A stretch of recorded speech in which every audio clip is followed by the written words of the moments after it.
एक बार इस बत्तख और मक्खी के बीच में बहुत गहरी दोस्ती हो जाती है, जिससे वह एक साथ खाते और सोते भी हैं। पर बत्तख बहुत चालू था, वह बाजार में फुगे बेचता है और जिनके पास भी फुगे होते हैं तो वह अपने मक्खी को भेजकर उसे फोड़वा देता है, जिससे उसकी कमाई डबल हो जाती है। लेकिन बत्तख इतने में नहीं मानता है, वह इस मक्खी से सभी का टैटू भी बनवाता है और थोड़ा वक्त बच जाता है तो वह उसे सिलाई का काम भी करवाता है, जिसे देखते ही देखते बत्तख बड़ा आदमी बन जाता है और उसे ढेरों फोन आते हैं उसके यूनिक डिजाइन की वजह से। लेकिन इतना सब कुछ करने के बाद इस मक्खी की हालत पूरी तरह से खराब हो जाती थी, तो बत्तख उसका ध्यान रखने के लिए एक बहुत बड़ा फूलों का बगीचा बनवाता है। लेकिन उसमें जाते ही इसकी मुलाकात एक महिला मक्खी से होती है, जिसे देखकर ही यह बावला हो जाता है। मगर वह आशिकी में इतना पागल हो जाता है कि वह हर जगह डिजाइन को खराब करके वहाँ दिल बनाने लगता है, जिससे उसने वहाँ के सारे कपड़ों को खराब कर दिया था। तो बत्तख उसके पास जाकर देखता है कि उसकी सारी जड़ यह महिला मक्खी है। तो बत्तख इस मक्खी को मारने के लिए दौड़ाता है, पर तभी यह मक्खी भी अपनी दोस्ती को भूलकर बत्तख को अपना ढंग चुभा देता है, जिससे वहीं उसकी दोस्ती खत्म हो जाती है। मेरे साथ अन्याय हुआ है। मूर्ति में लगे हीरे की कीमत 72 करोड़ है। रुक, तेरे को बताते तेरी माँ की। इसकी रखवाली इंस्पेक्टर बाबूराव कर रहा है। ये देख,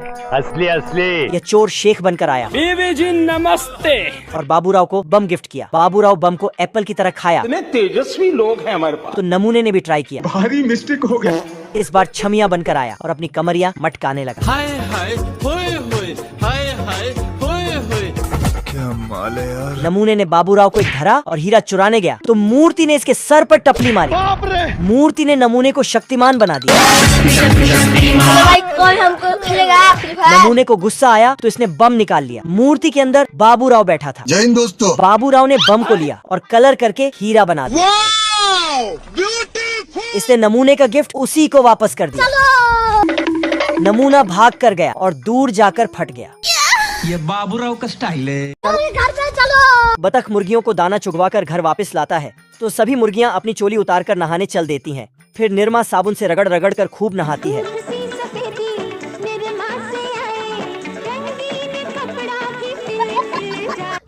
नहा धोकर बदन पोंछती है और अपनी चोली वापस पहन लेती है। मुझसे कोई स्मार्ट बताओ। फिर बतख हनी सिंह के तड़कते भड़कते गाने लगाता है तो ये सभी धड़ा धड़ा अंडे देना शुरू कर देती है। तो तंदूरी मुर्गी हूँ यार, कटकाले है सैया एल्कोहल से।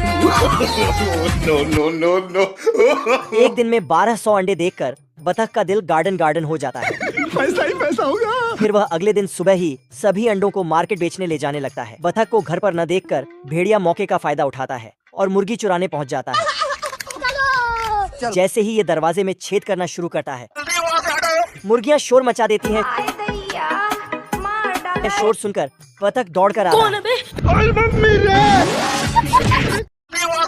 जय हिंद दोस्तों। प्लेन का पायलट खरगोश के बिल पर प्लेन लैंड करवाकर भूल गया, तो ये बिल से बाहर निकलकर प्लेन वहाँ से हटाने के लिए बोलने गया। ऊपर पहुंचकर उसने देखा प्लेन में कोई नहीं है, तो साला पायलट बनकर पायलट की कुर्सी पर बैठ गया। इधर जग्गा डाकू बैंक लूट कर प्लेन में चढ़ा और खरगोश को पायलट समझकर बंदूक दिखाया। कीजिएगा, ये ठीक नहीं हो रहा सर, आप गलत कर रहे हैं सर। फिर इससे प्लेन उड़ाने बोला। खरगोश ने उसे बताया कि वह तो 10th क्लास में भी 5 बार फेल हुआ, तो प्लेन उड़ाना तो दूर की बात है।